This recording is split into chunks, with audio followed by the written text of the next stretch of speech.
தளபதி விஜய் இன்றைய தமிழ் திரையுலகின் உச்ச நட்சத்திரமாக திகழ்பவர். இது மட்டுமல்லாமல் தமிழக வெற்றி கழகம் எனும் அரசியல் கட்சியின் தலைவராகவும் உள்ளார். ஆரம்ப காலகட்டத்தில் இவர் தனது தந்தை எஸ்.ஏ. சந்திரசேகர் இயக்கிய திரைப்படங்களில் நடித்து வந்தார். ஏறத்தாழ 10 படங்களுக்கு பிறகு தனது இடத்தை தக்க வைத்துக் கொண்டார். இவர் தற்போது தமிழ் திரைப்படத்துறையின் முதன்மை நடிகர்களுள் ஒருவராக காணப்படுகிறார். விஜயின் ரசிகர்கள் இவரை தளபதி என்று அழைக்கின்றனர். இவருக்கு புலம்பெயர்ந்த இந்தியர்கள் உட்பட சீனா, ஜப்பான், ஐக்கிய அமீரகம் மற்றும் பிரான்ஸ் ஆகிய நாடுகளில் ஏராளமான ரசிகர்கள் உள்ளனர். இவர் நடித்த திரைப்படங்கள் உலகம் முழுவதும் 80 நாடுகளில் வெளியாகியுள்ளன.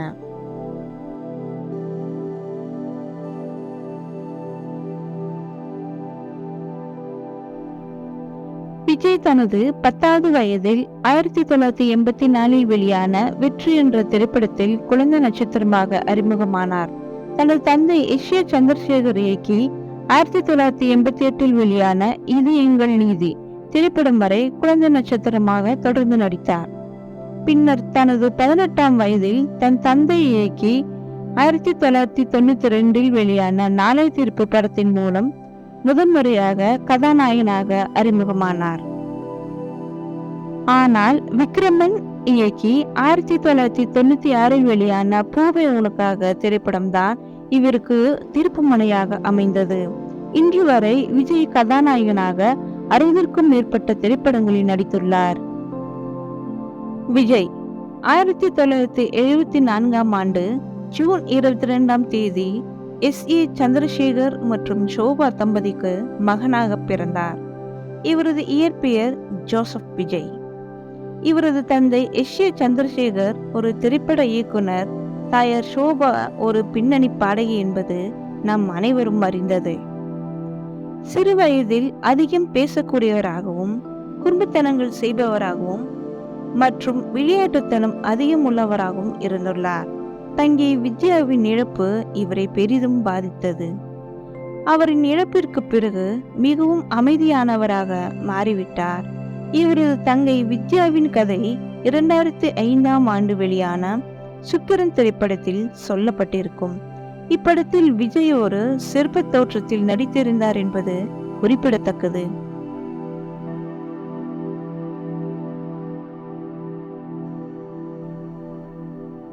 விஜய் தொடக்கத்தில் கோடம்பாக்கத்தில் உள்ள பாத்திமா உயர்நிலைப் பள்ளியில் தனது படிப்பை தொடங்கினார்.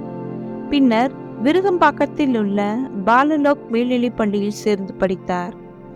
லயலா கல்லூரியில் விஷுவல் கம்யூனிகேஷன் படிப்பில் சேர்ந்த இவர் நடிப்பின் மீது உள்ள ஆர்வத்தினால் கல்லூரி படிப்பை பாதியிலேயே நிறுத்தினார்.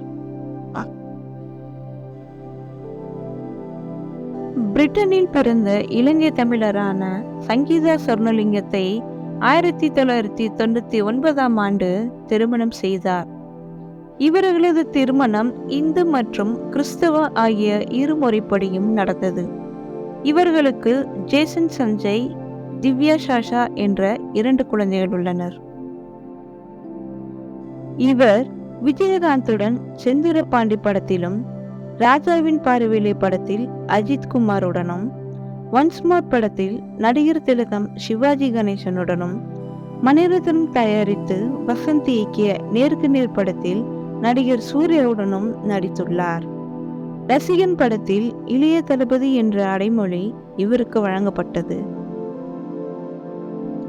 இவர் பூவே உனக்காக, காதலுக்கு மரியாதை, துள்ளாத மனமும் துள்ளும், குஷி, கில்லி, போக்கிரி, துப்பாக்கி, கத்தி, பிகில், மாஸ்டர், லியோ மற்றும் கோட் போன்ற வெற்றி திரைப்படங்களில் நடித்துள்ளார். 2013ஆம் ஆண்டு வெளியான தலைவா திரைப்படத்தின் போஸ்டரில் டைம் டு லீட் என்ற வாசகம் இடம்பெற்றிருந்தது. இது அப்போதைய முதல்வர் ஜெயலலிதா அவர்களை கடும் கோபமடைய செய்தது. இதனால் இத்திரைப்படம் தமிழகத்தில் திரையிடுவதில் தாமதம் ஏற்பட்டது. மேலும் 2018 வெளியான சர்க்கார் திரைப்படத்தில் தமிழக அரசால் வழங்கப்படும் நலத்திட்ட உதவிகளான விலையில்லா வண்ண தொலைக்காட்சி, மிக்சி போன்ற பொருட்களை இழிவுபடுத்தும் விதமாக காட்சிகள் அமைக்கப்பட்டிருந்தது. இவை மக்கள் மத்தியில் பெரும் பேசுபொருளானது.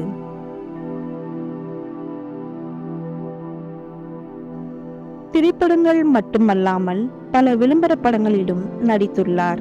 மேலும் IPL-இல் சென்னை சூப்பர் கிங்ஸ் அணியின் விளம்பர தூதராகவும் இருந்துள்ளார். 2009ஆம் ஆண்டு விஜய் தனது ரசிகர் நற்பணி மன்றங்களை விஜய் மக்கள் இயக்கமாக மாற்றினார். இந்த அமைப்பின் மூலம் பல நலத்திட்ட பணிகளை தொடர்ந்து செய்து வருகிறார்.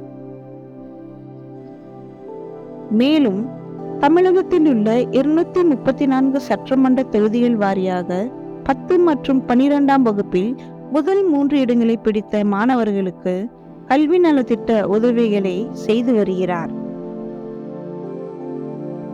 February 2, 2024 அன்று தமிழக வெற்றி கழகம் என்ற அரசியல் கட்சியை அறிவித்தார்.